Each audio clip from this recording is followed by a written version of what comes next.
Hello दोस्तों, नमस्कार। अभी हम बात करने वाले हैं Texmo pipes and products limited की। चूँकि जानते हैं आप कि इसका Q1 का रिजल्ट 11 तारीख को आया था और तब से लेके इसमें अभी तक लगभग 43 से 44% का रिटर्न निकल के आ चुका है। और ये जो कंपनी इसका रिजल्ट चूँकि बहुत ही बढ़िया आया था और यही कारण है इसमें लगातार 2 दिन से पिछले 2 भी ट्रेडिंग सेशन हुआ है, यानी आज 16 तारीख को और पिछला 14 तारीख को, उसमें 20% का आप देख रहे होंगे कि अपर सर्किट लगातार लग रहा है। तो पिछले 2 ही दिन में आप देख रहे होंगे कि इसमें लगभग 40% का रिटर्न निकाल के ये कंपनी दे चुकी है। तो आज हम इसी कंपनी के बारे में जानने वाले हैं और इसका पूरा फुल डिटेल एनालिसिस करने वाले हैं कि आखिर ये कंपनी वास्तव में भविष्य का मल्टीबैगर साबित हो सकती है क्या, या फिर Q1 के सिर्फ रिजल्ट के आधार पर ये भाग रही है। इसका हम पूरा फंडामेंटल की एक एक चीज़ जांचने वाले हैं। साथ ही साथ इस कंपनी की जो हिस्ट्री है वो भी देखने वाले हैं कि ये कंपनी आखिर काम क्या करती है और ये कंपनी जो काम करती है उस सेक्टर में और कौन कौन से बड़े कंपटीटर हैं जिससे इसकी तुलना हम करने की कोशिश करेंगे। और ये भी देखने की कोशिश करेंगे वो जो कंपटीटर है उनको ये बीट कर सकती है क्या। क्योंकि आप देख रहे हैं ये टेक्समो पाइप्स एंड लिमिटेड है, तो ये इसका जो कंपटीटर एक तरीके से होगा वो होगा एस्ट्रल पॉली लिमिटेड, जो कि ये वही पाइप बनाने वाली कंपनी है और भारत की सबसे बड़ी पाइप बनाने वाली कंपनियों के रूप में जानी जाती है। तो हम उससे देखने का प्रयास करेंगे कि क्या जैसा उसका फंडामेंटल है वैसा ही ये आगे बन सकता है कि नहीं, और इसका जो फंडामेंटल है वो कितना मजबूत है, और साथ ही साथ इसका जो Q1 रिजल्ट आया है उसका भी हम थोड़ा हल्का फुल्का ब्रीफ देखने की कोशिश करेंगे। तो आज हम इसी के बारे में चर्चा करने वाले हैं। तो चलिए सबसे पहले अगर हम इसके चार्ट पैटर्न की बात कर लें तो एक दिन में इसने लगभग 20% का रिटर्न निकाल कर दिया है, जो कि आप देख रहे होंगे कि ये जो कंपनी है 20% के अपर सर्किट में ये अभी लगी हुई है। और जब ये मार्केट शुरू हुआ था तो उसमें हालांकि इसमें अपर सर्किट नहीं लगा था और ये कंपनी ये देख रहे हैं थोड़ा सा हल्का फुल्का हिचकोले लेते हुए आगे बढ़ी है। लेकिन जैसे ही लास्ट में सेशन में आया ये मार्केट, वहाँ पे जाके अपर सर्किट इसमें लग गया। अगर हम 5 दिन के चार्ट पैटर्न की बात करें तो यहाँ पे देख रहे हैं इसने 5 दिन में ही लगभग 43 से 44% का रिटर्न निकाल के दे चुकी है। एक महीने में इसने अपने शेयर होल्डर को 40% का रिटर्न निकाल के दे दिए। एक महीने का मतलब ये मान के चलिए कि जो पिछले 2 दिन सेशन में ट्रेडिंग हुई है वही 40% ही आपको दिखा रहा है। उससे पहले ये जो कंपनी है एकदम फ्लैट चल रही थी और उसके बाद देखिए यहाँ पे इसके बाद अचानक से सीधा 40% का रिटर्न निकाल के दे दी है। अगर 6 महीने के चार्ट पैटर्न की बात करें तो आप यहाँ पर देख रहे हैं इसने लगभग 50% का रिटर्न निकाल के दिया है। एयरटेल रेट की बात करें तो एयरटेल रेट में इसने लगभग 40% का रिटर्न निकाल के दिया है। एक साल में इसने अपने शेयर होल्डर को 37% के आसपास रिटर्न निकाल के दिया। मैक्सिमम चार्ट पैटर्न की बात करें तो ये कंपनी लिस्ट हुई थी 2010 में, तब से लेकर अभी तक 41.48% का निगेटिव रिटर्न निकाल के दी है। अर्थात करेक्शन पे ये कंपनी आपको अभी भी मिल रही है आधे पे। फंडामेंटल देखने से पहले अगर हम थोड़ा इस कंपनी के बारे में जान लें तो ये आप देख रहे हैं कि ये जो कंपनी मैन्युफैक्चर करती है पॉलीविनाइल क्लोराइड का PVC जो पाइप आती है उसका, और हाई डेंसिटी जो पॉलीथाइलिन है उसके भी ये निर्माण करती है। इसके अलावा पाइप्स का और soil waste and rain water का भी ये जो उससे संबंधित जो पाइप होते हैं उसका भी निर्माण करती है। और इसके अलावा ये संसद पाइप्स का भी निर्माण करती है। अगर हम इसके हेड क्वार्टर की बात करें तो ये मध्य प्रदेश में है, बुरहानपुर एक जगह है वहाँ पे। अर्थात ये मध्य प्रदेश में लिस्टेड कंपनी है, मध्य प्रदेश से संबंध रखती है। और इसका अगर हम ब्रांच ऑफिस की बात करें तो इसका ब्रांच ऑफिस है महाराष्ट्र में, मध्य प्रदेश में, राजस्थान में, गुजरात में, आंध्र प्रदेश में, दिल्ली में, और इसके साथ साथ चंडीगढ़ में भी इसका ब्रांच ऑफिस है। तो यहाँ पे देख रहे हैं इसका जो विस्तार है वो इंडिया के लगभग बड़े बड़े स्टेटों में दिखाई दे रहा है। और जो ये बता रहा है ये कंपनी का जो मार्केट पे पकड़ है वो अच्छा खासा है। इसके अलावा अगर हम इसकी अगर बात करें, इसकी जो मैन्युफैक्चरिंग फैसिलिटी है वो बुरहानपुर मध्य प्रदेश में ही है, जो कि एकमात्र जो मैन्युफैक्चरिंग फैसिलिटी है, और जो कि इसकी कैपेसिटी लगभग 2500 टन पर एनम है। अर्थात एक साल में ये लगभग 2500 टन जो है प्रोडक्ट का निर्माण करती है। अब हम अगर इसके प्रोडक्ट की अगर हम बात कर लें तो ये PVC जो पाइप होता है उसका निर्माण करती है, एंड फिटिंग का भी निर्माण करती है। सॉइल वेस्ट रेन पाइप जो होते हैं उसका भी निर्माण करती है, जो कि आप देखोगे जब खेत में पानी डाला जाता है तो वो जो है वो जो पाइप बनाती है। और जिस हिसाब से ड्रिप टेक्नोलॉजी अभी कृषि में अडॉप्ट कर ली गई है और बहुत तेज़ी से बढ़ रही है, वो जो पाइप बनाती है वो भी यही बनाती है। इसके अलावा और ये जो पंपिंग पाइप्स एंड फिटिंग्स भी इसका निर्माण कंपनी करती है। इसके साथ साथ अगर हम बात करें तो ये PVC पाइप के agriculture fitting pipe, casing pipe, हार्ट ट्यूबवेल होते हैं उसके लिए जो पाइप बनाई जाती है वो भी ये निर्माण कराती है। HDP कॉइल्स भी का ये निर्माण करती है। PLB HDP डक्ट का भी निर्माण करती है। और साथ ही साथ ये एक और चीज़ का निर्माण करती है वो है HDP sprinkle pipe fitting drip irrigation, जिसके बारे में अभी हम बता रहे थे कि जो ड्रिप इरिगेशन अभी चल रहा है उसके लिए जो स्प्रिंकल पाइप्स का निर्माण होता है वो भी ये करती है। तो आने वाले भविष्य इसका तो ठीक ही ठाक दिखाई दे रहा है, क्योंकि स्प्रिंकल जो इरिगेशन है, जो ड्रिप इरिगेशन है, बहुत तेज़ी से बढ़ रहा है। गार्डन पाइप का भी ये निर्माण करती है, कंडक्ट पाइप का भी अच्छा खासा निर्माण करती है, जिसका काम है कि electric wiring and building structure में ये लगाया जाता है। इसके अलावा ये सॉल्वेंट सीमेंट का भी निर्माण करती है, जो कि एडहेसिव सब्सटेंस यूज होता है पाइप्स बनाने में, जो पाइप बनाते हैं उनमें। अब हम अगर इसके रेवेन्यू की बात करें, हालांकि ये तो डेटा पुराना है, जो कि फाइनेंशियल ईयर 2021 का ये डेटा बता रहे हैं और उससे हम बहुत आगे निकल आए हैं। तो ये जो अगर इसी के हम अगर बात करें तो ये डीपी जो पाइप है उसका जो 49% के आसपास टोटल जो रेवेन्यू प्राप्त होता है वो एचडीपी पाइप के बेचने से प्राप्त होता है। पीवीसी जो पाइप है उससे 30% के रेवेन्यू प्राप्त होता है। मोल्डिंग फिटिंग से भी 9% का रेवेन्यू प्राप्त होता है। ट्रेडिंग जो सेल्स है उससे 4.5% का रेवेन्यू प्राप्त होता है। सीपीवीसी जो फिटिंग है उसे 2% के आसपास रेवेन्यू इसको प्राप्त होता है। अब हम थोड़ा इसका क्लाइंट की बात कर लेते हैं। यहाँ पर देख रहे हैं इसका क्लाइंट कौन कौन है। इंडियन रेलवे है, अर्थात इंडियन रेलवे जो है इसका क्लाइंट है। क्योंकि आप जानते हैं कि इंडियन रेलवे भारत की एक मोनोपोली कंपनी है, तो इसमें इसकी क्लाइंट होने का मतलब ही है कि इसके पास अच्छा खासा जो है एक बड़ा कंज्यूमर बेस है। और साथ ही साथ बीएसएनएल इसका जो क्लाइंट है, power grid corporation of India इसका क्लाइंट है। और ये सबसे बड़ी जो कंपनी भारत की एक तरीके से मानी जाती है पावर सेक्टर में वो है टाटा पावर, ये भी इसकी क्लाइंट है। तो इसके क्लाइंट आप देख रहे हैं कि कितने बड़े बड़े हैं, जिसमें रेलवे है, बीएसएनएल है, power grid corporation of India है, टाटा पावर है, ये सारे के सारे ये क्लाइंट हैं। तो दोस्तों ये रहा इसके कंपनी के थोड़ा कुछ हम बारे में जिसको हम देख लिए। इसके और हम डिटेल जानने के लिए हम इसके कंपनी की वेबसाइट पर अभी फंडामेंटल जब देख लेंगे तो हम चलेंगे और जानने की कोशिश करेंगे कि इसके जो कंपनी का जो वेबसाइट है उस पर भी क्या कुछ दिख रहा है, और हम उस वहाँ भी थोड़ा बहुत जो है जानने की कोशिश करेंगे इस कंपनी के बारे में। तो चलिए अब हम थोड़ा इसके फंडामेंटल को देख लेते हैं। तो दोस्तों अब हम आ गए इसके फंडामेंटल पे। यहाँ पे आप देख रहे हैं इसका जो मार्केट कैप है वो है 239 करोड़ के आसपास, अर्थात ये एक पेनी शेयर के रूप में है, बहुत ही स्मॉल माइक्रो कैप कंपनी है। तो इसमें एक चीज़ आप ध्यान रखिएगा, कोई भी इन्वेस्टमेंट करने से पहले आप जो है इसका फंडामेंटल तो जांचिएगा, साथ ही साथ ये भी जांचिएगा कि ये स्वाट, ये जो स्ट्रेंथ, वीकनेस और अपॉर्चुनिटी के साथ साथ इसका थ्रेट क्या है, ये सारी चीज़ जानने के बाद ही इसमें कोई भी इन्वेस्टमेंट करिएगा। जब भी इन्वेस्टमेंट करिएगा उसकी जिम्मेदारी आप स्वयं लीजिएगा और अपने वित्तीय सलाहकार से संपर्क जरूर करिएगा। तो बिना जांचे परखे आप इसमें कोई भी इन्वेस्टमेंट करने से बचिएगा।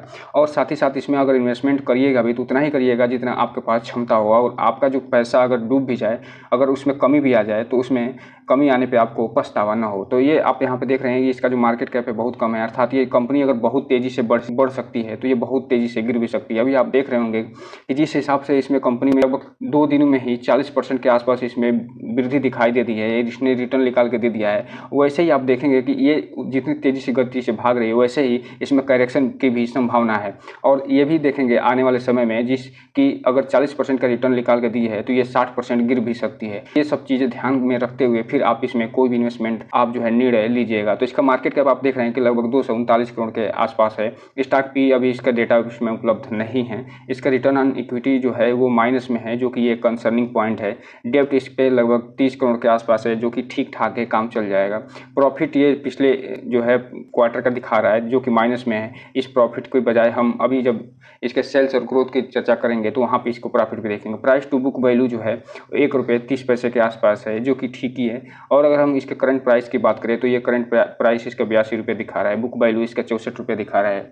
बुक वैल्यू का मतलब यह है, अगर आप कोई भी शेयर ₹82 में खरीद रहे हैं तो मान लीजिए अगर ये कंपनी आज ये दिवालिया घोषित हो जाए और इस कंपनी को दिवालिया घोषित होने के बाद अगर पर शेयर अगर पैसा देना है तो ₹64 मिलेगा, अर्थात ₹82 का खरीदा हुआ शेयर को अगर ये कंपनी दिवालिया आज घोषित हो जाए तो ये ₹64 आपको प्राप्त होंगे। रिटर्न ऑन इक्विटी माइनस में है, जो कि एक कंसर्निंग पॉइंट है, बहुत ही बड़ा कंसर्निंग पॉइंट है, क्योंकि इसको 15% से ऊपर होना चाहिए जनरली। और यही बात रिटर्न ऑन कैपिटल एम्प्लॉयड के लिए भी माना जाता है कि वो भी 15% के आसपास होना चाहिए, जबकि आप यहाँ पर देख रहे हैं वो भी माइनस में आपको दिखाई दे रहा है। अब हम इसके प्रोमोटर होल्डिंग पैटर्न की बात करें तो ये प्रोमोटर होल्डिंग इसमें 44% के आसपास है, जो कि ये ठीक ठाक है, क्योंकि 50% के आसपास रहना चाहिए, जो कि 44% है। अभी हम देखेंगे कि ये 44% अभी पिछले कुछ दिनों में हुआ है या फिर बहुत दिनों से बना हुआ है। इसके साथ साथ अगर हम इसके बायोनिक हाई और लो की बात करें तो ये कंपनी अपने ऑल टाइम हाई के आसपास ट्रेड कर रही है और ये आज 82 रुपये के ऑल टाइम हाई पे ट्रेड कर रही है और 20% के अपर सर्किट के साथ ये ट्रेड कर रही है और 82 रुपये इसका बायोनिक हाई आज बन गया है। और अगर बायोनिक लो की बात करें तो 41 रुपये है, अर्थात आज लो से सीधा दोगुने पे आज ट्रेड कर रही है। डिविडेंड ये कुछ देती नहीं है। फेस वैल्यू इसका 10 है, जो कि ये बता रहा है कि आने वाले भविष्य में इसमें स्प्लिट की संभावना रहेगी। इंडस्ट्री पी लगभग 35 साढ़े 35 के आसपास है। प्रमोटर के पास जो 44% के आसपास स्टॉक है उसमें कोई भी स्टॉक अभी भी प्लीज नहीं है, जो कि एक अच्छा स्ट्रेंथ पॉइंट है। अब हम थोड़ा इसके प्रोज और कॉन्स की बात करें तो इसमें कुछ ज़्यादा ना प्रोज दिखाई दे रहा है ना ज़्यादा कॉन्स दिखाई दे रहा होगा। आपको देख रहे हैं 2 ही इसमें प्रोज दिखाई रहा है और 3 इसमें कॉन्स दिखाई दे रहा है। तो पहले प्रोज की बात करते हैं, इसने रिड्यूस किया अपने डेप्ट को, अर्थात डेप्ट जो है वो रिड्यूस कर दिया है और ये जो है ट्रेड कर रहा है अपने बुक वैल्यू, जो इसकी बुक वैल्यू है उसका 1.17 से ज़्यादा बुक वैल्यू पे ट्रेड कर रहा है। कंसर्निंग पॉइंट की अगर हम बात करते हैं, यहाँ पे देख रहे हैं जो कंपनी है लो इंटरेस्ट कवरेज रेशियो है इसका, और जो कंपनी है low return equity of -5.32% over the last 3 years, अर्थात इसका लो जो रिटर्न ऑन इक्विटी है वो पिछले 3 सालों में माइनस में बनी हुई है। और साथ ही साथ ये company cost of borrowing seems high, इसका जो कर्ज लेने की जो लागत है वो बहुत ही ज़्यादा है। तो ये इसका कंसर्निंग पॉइंट है। अब हम थोड़ा इनके कंपटीटरों की बात कर लें तो आपसे हम बात ही कर रहे थे कि एस्ट्रल पॉली जो है ये देख रहे हैं इसके सबसे बड़ी कंपटीटर है। उसके बाद आता है सुप्रीम इंडियज, उसके बाद फिनोलेक्स इंडिस और उसके बाद प्रिंस पाइप, जो कि ये भी बहुत बड़ा नाम है जो पाइप सेक्टर में है, और एस्ट्रल पॉली तो नाम है ही है। इसके बाद रिस्पॉन्सिव इंडिस और इसके बाद नीलकमल एलटीडी, जैन इरिगेशन और उसके 8वें नंबर पे आता है टेक्समो पाइप। अर्थात इन सब कंपनियों को बीट करने के लिए एस्ट्रल पॉली को चूँकि सबसे लास्ट में दिखाई दे रहा है तो इसे बहुत ही मेहनत करना पड़ेगा और बहुत ही अच्छा परफॉर्मेंस करके अपने फंडामेंटल को सुधारना होगा, तभी जाके ये एस्ट्रल पॉली जैसे कंपनी के साथ और प्रिंस पाइप के जैसे कंपनी के साथ ये खड़ा हो सकती है। अब हम अगर इसके सेल्स और एक्सपेंस के साथ साथ ऑपरेटिंग प्रॉफिट और ऑपरेटिंग प्रॉफिट मार्जिन के साथ साथ नेट प्रॉफिट की अगर हम बात करें तो यहाँ पे आप देख रहे हैं कि इसका जो सेल्स है ये सितंबर 2020 में जहाँ 81 करोड़ के आसपास था वो लगातार बढ़ोतरी हो रही थी और ये बढ़ते बढ़ते वर्तमान की अगर हम बात करें तो ये आ गया है 204 करोड़ के आसपास, जो कि जून 2023 का ये लेटेस्ट डेटा है, आपको दिखाई दे रहा होगा। हालांकि इसमें एक चीज़ और आप देख रहे होंगे, इसमें लगातार उतार चढ़ाव भी आया था और मार्च 2022 तक जब कोरोना से पहले ये लगातार इसमें वृद्धि हो रही थी, लेकिन जैसे ही कोरोना का एंट्री हुई तब से इसमें कमी दिखाई दे रही थी और इसके बाद उसमें उतार चढ़ाव लगातार आने लगा। और यहाँ पर आप देख रहे होंगे कि मार्च 2022 में जहाँ 170 करोड़ के आसपास इसका टोटल सेल्स रहा था वो जून 2022 में घट गया और 162 करोड़ के आसपास आ गया, लेकिन फिर और उसके बाद फिर से सितंबर 2022 में घट गया। उसके बाद फिर इसमें बढ़ोतरी हुई दिसंबर 2022 में और फिर मार्च में घट गया। तो अर्थात इसमें अप डाउन इसके सेल्स में लगातार होता रह रहा है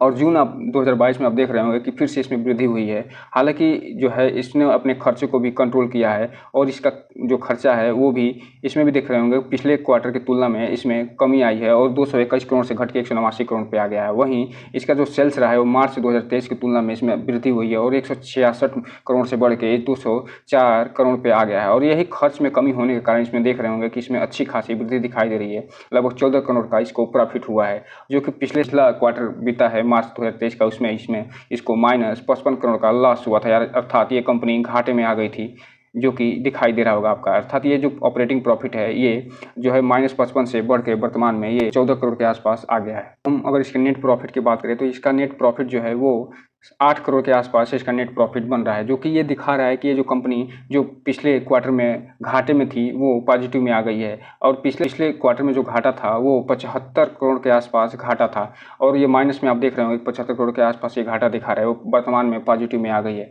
अगर ऐसे ही इसका सेल्स बढ़ता रहा और ये कंपनी काम करती रही तो आने वाले समय में आप देखेंगे ये कंपनी अच्छी खासी ग्रोथ दिखा सकती है और अपने शेयर होल्डरों को अच्छा खासा रिटर्न निकाल के दे सकती है। Year on year sales growth की बात कर लें तो यहाँ पे आप देख रहे हैं इसके सेल्स ग्रोथ में तो लगातार वृद्धि हो रही है ईयर ऑन ईयर। यहाँ आपको देख रहे हो कि 2012 से अगर हम तुलना करें तो लगातार इसमें वृद्धि ही दिखाई दे रही है। हालांकि ये जो एक साल रहा है 2016 का उसमें कमी दिखाई दे रही है, लेकिन उसके बाद से आप लगातार इसमें देख रहे होंगे कि लगातार इसमें वृद्धि ही दिखाई दे रही है। 2017, 2018, 2019, 2020, 2021, 2022 में भी वृद्धि दिखाई दे रही है, 2023 में भी। और जो ट्रेलिंग 12 मंथ है, चूँकि अभी इसका मात्र 3 ही महीने बीता है, 3 से 4 महीना, तो इसमें आप देख रहे होंगे कि इसमें भी अच्छी खासी वृद्धि वृद्धि दिखाई दे रही है और ये 680 करोड़ के आसपास आ गया है। हालांकि इसके जो एक्सपेंस है उसमें भी इसमें वृद्धि दिखाई दे रही है, लेकिन एक्सपेंस जो है जिस दिन ये कंट्रोल कर लिए कंपनी अच्छी खासी प्रोग्रेस दिखा सकती है। अगर हम इसके सेल्स की बात करें तो मार्च 2022 में जहाँ इसका सेल्स 563 करोड़ का था, वो बढ़ के मार्च 2023 में 638 करोड़ के आसपास हो गया है।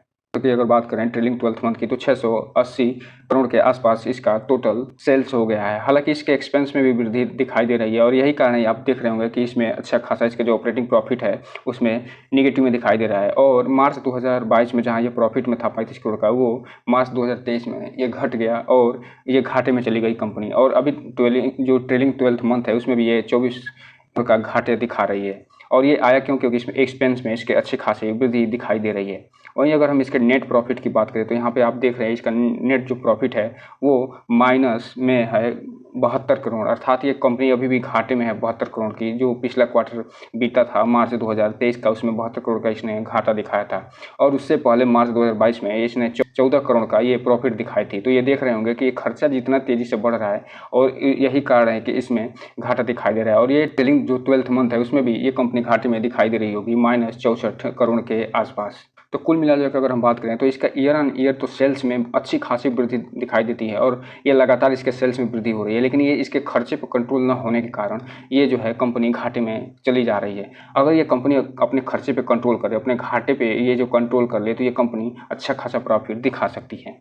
अब हम अगर इसके सेल्स की बात करते हैं, इसने 10 साल में 12% का जो कंपाउंडिंग सेल्स ग्रोथ दिखाई है। 5 साल में इसने 21%, 3 साल में इसने 25% और ट्रेलिंग जो 12th मंथ है उससे 14% की कंपाउंडिंग ग्रोथ दिखाई है। अब हम अगर इसके रिजर्व और बोरोइंग की बात करें तो यहाँ पे आप देख रहे हैं इसका जो रिजर्व है वो वर्तमान में 158 करोड़ के आसपास इसका टोटल रिजर्व हो गया है। जो कि पिछला जो क्वार्टर था मार्च का, उसमें मार्च 2023 में आप देख रहे होंगे कि इसमें अच्छी खासी गिरावट आई है और ये 214 करोड़ से घट के 158 करोड़ पे आ गया है। वहीं अगर हम बात करें इसके बोरोइंग का तो इसमें भी अच्छी खासी कमी आई है, क्योंकि रिजर्व का घटना एक शुभ संकेत नहीं है, लेकिन डेब्ट का घटना एक शुभ संकेत है और ये घट के 38 करोड़ से 30 करोड़ पे आ गया है। अर्थात इसके डेब्ट में लगातार आप यहाँ पे देख रहे होंगे इसमें कमी आई है और 38 करोड़ से 30 करोड़ पे इसका डेब्ट आ गया है। अब हम अगर इसके शेयर होल्डिंग पैटर्न की बात करें तो इसमें प्रोमोटर हैं, एफआईआईज हैं, डीआईआईज हैं और पब्लिक है। अगर इन सबका अगर जांचने की कोशिश करें तो यहाँ पे आप देख रहे हैं इनके जो प्रोमोटर होल्डिंग पैटर्न है उसका, जिसमें प्रोमोटर की होल्डिंग अभी भी 44% बनी हुई है, जो कि लगातार बनी हुई है और ये बहुत दिनों से बनी हुई है। इसमें कोई भी परिवर्तन आपको दिखाई नहीं दे रहा होगा। इसमें एफआईआई की एंट्री जो है नामात्र की है, लगभग 0.85% के आसपास है, जो कि दिखा रहा है कि अभी भी एफआईआई इसमें जो है इंटरेस्ट नहीं दिखा रहे हैं। डीआईआईज को तो एकदम है ही नहीं और इसका इंटरेस्ट तो एकदम जीरो है। तो एफआईआई और डीआईआईज की एंट्री अभी भी इसमें नहीं हुई है। जिस दिन ये कंपनी प्रॉफिट में दिखाना शुरू कर देगी, इसका सेल्स और ग्रोथ के साथ साथ ये अपने खर्चे पे कंट्रोल कर लेगी, उस दिन आप देखेंगे इसमें एफआईआईज भी आ जाएंगे और डीआईआईज भी आ जाएंगे। अगर पब्लिक की बात करें तो और रिटेल इन्वेस्टरों के पास लगभग 55% के आसपास शेयर होल्डिंग बना हुआ है और इसी रिटेल इन्वेस्टरों में जो ये पब्लिक है उसी में छिपे होते हैं ऑपरेटर, और वही ऑपरेटर अभी देखेंगे कि आने वाले समय में ये जितनी गति से भाग रहा है उतनी गति से इसको गिराएंगे भी और प्रॉफिट लेके निकल जाएंगे। तो इसमें आपने देखा कि इसका जो प्रोमोटर होल्डिंग पैटर्न तो ठीक है, लेकिन इसमें एफआईआई और डीआईआईज की एंट्री नहीं है, जो कि एक तरीके से कहा जाता है कंसर्निंग पॉइंट है। और हालांकि इसमें ऑपरेटर अभी भी बने हुए हैं और वो भी 44% के आसपास लगातार बहुत दिनों से बने हुए हैं और इसमें पब्लिक भी लगभग 55% के आसपास धार की हुई है। तो कुल मिलाकर अगर हम बात करें तो इसका फंडामेंटल जिस हिसाब से होना चाहिए था उस हिसाब से अभी भी दिखाई नहीं दे रहा है। सिर्फ Q1 के रिजल्ट के आधार पर कोई भी भारी इन्वेस्टमेंट करने से बचिएगा, क्योंकि सिर्फ एक रिजल्ट के आ जाने से ही बहुत भारी इन्वेस्टमेंट कर देना वो एक तरीके से बहुत ही बड़ी बेवकूफ़ी साबित हो सकती है और आपको अच्छा खासा घाटा निकाल के दे सकती है। तो दोस्तों, इसके फंडामेंटल में एक चीज़ जो सबसे अच्छी चीज़ निकल के आई वो कि इसने डेब्ट में कमी किया है और साथ ही साथ इसने सेल्स इसका लगातार ईयर ऑन ईयर बढ़ रहा है। लेकिन इसका जो एक चीज़ और आपने देखा कि रिटर्न ऑन इक्विटी इसका अभी भी निगेटिव में है, return on capital employed negative में है, जो कि ये दिखा रहा है कि अभी भी कंपनी जो है का फंडामेंटल उतना मजबूत नहीं है और अभी भी इसका मार्केट कैप लगभग 250 करोड़ के आसपास है, जो ये दिखा रहा है कि ये कंपनी एक स्मॉल कैप है। अर्थात जितनी तेज़ी से गिरेगी उतनी तेज़ी से ये बढ़ेगी और जितनी तेज़ी से बढ़ेगी उतनी तेज़ी से ये गिरने की भी क्षमता रखती है। अब जाते जाते थोड़ा सा हम इसके वेबसाइट पे भी विजिट कर लें तो आप यहाँ पर देख रहे हैं इसका जो वेबसाइट है उसमें इन्होंने पूरा बताया हुआ है कि हमने कब कंपनी शुरू की थी और कब ये इनका हेडक्वार्टर क्या है और ये काम क्या करते हैं। तो इसको आप जाके बखूबी कोई भी इन्वेस्टमेंट करने से पहले इसको पढ़ लीजिएगा। और साथ ही ये आपको अपने प्रोडक्ट के बारे में ये दिखा रहे हैं जो कि आप यहाँ पर देखिए इसका ये जो प्रोडक्ट है क्या क्या बनाते हैं, ये सारे प्रोडक्ट ये दिखा रहे हैं कि ये क्या क्या हम बना रहे हैं। इसके अलावा अगर हम आगे बढ़ें तो ये इसमें देखिए इसका प्रोडक्ट जो कि बहुत ही अच्छा और यूनिक प्रोडक्ट ये बनाते हैं। साथ ही ये टोटल डीलर्स की बात कर रहे हैं, इसमें देख रहे हैं इनके पास जो 2500 डीलर्स हैं और 53 ओन्ड व्हीकल्स हैं और 553 जो है पीपल इन टर्म के आधार पर काम करते हैं। और इसके साथ ही अगर हम इसकी बात करें तो अभी हमने आप लोग बताया था इसके क्लाइंट के बारे में, तो आप यहाँ पे इसको देख भी लीजिए। ये इनके जो क्लाइंट है वो MTNL है, BSNL है, रेलवे है और साथ ही साथ ये रिलायंस कम्युनिकेशन भी इसका क्लाइंट था, लेकिन इस खुद ही अभी ये वर्तमान में जूझ रहा है कर्ज से। और ये आइडिया भी है, इसमें देख रहे हो कि आइडिया है, सीमेंस है, इसके साथ साथ पावर ग्रिड है और टाटा पावर है, सीमेंस है और CSIDSC है, पावर ग्रिड है, ये लगन है। साथ ही ऐसे ही गुजरात की एक पावर कंपनी है। ये सारे इसके क्लाइंट हैं, आप यहाँ पे देख रहे होंगे। तो इसको विजिट करिए, वहाँ पे देखिए ये कंपनी करती क्या है, इसका जो मैनेजमेंट क्या है, इसका बिजनेस मॉडल क्या है, ये सारी चीज़ देखने के बाद ही कोई भी इन्वेस्टमेंट करिएगा। तो दोस्तों ये रहा, इस वीडियो को लाइक करें, सब्सक्राइब करें और घंटा दबाना तो बिल्कुल ना भूलें, ताकि नई वीडियो की जो अपडेट्स है वो आपको समय समय पर मिलता रहे। जय हिंद दोस्तों।